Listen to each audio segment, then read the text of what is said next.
I've had many difficult conversations in my career. I really am thoughtful about being reflective to ensure that the reason that the conversation is about to be difficult doesn't have anything to do with me and something that may have happened to me. For example, did I have a fight with my husband this morning before I left for work and I got to work on a bad foot?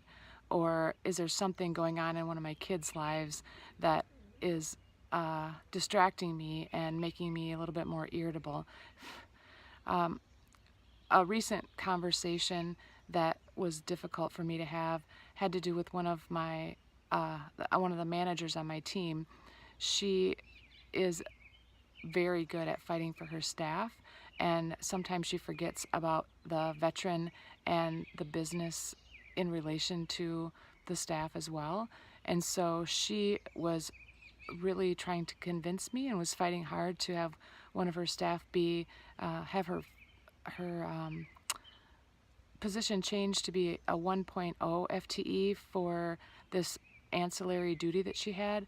I needed to share with the other manager that this wasn't good for veterans, and it also wasn't good for the service line or for the medical center in general, and that there needed to be more thought put into this and a different way to go about helping her staff person. So I brought her into my office, and I just kept asking her questions to try to help her figure it out herself.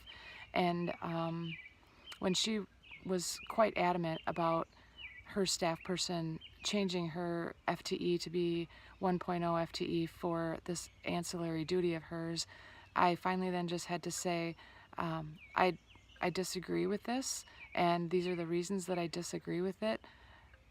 We should probably go and talk to our supervisor together to get his take on it, to see if he's willing to compromise at all on any of these points. So it was a difficult conversation because I am really all about the staff as well. I always keep the veteran in mind, but there seemed to be a conflict with this situation. I did think about it for a few days before I had the conversation with her. That's typically my style. When I first became a manager, I felt like it was more like raising kids, and like if you don't sort of discipline them right away, if you wait a couple days to discipline one of your kids for, I don't know, breaking a window, then it's not, the sort of punishment isn't as effective because there's a delay.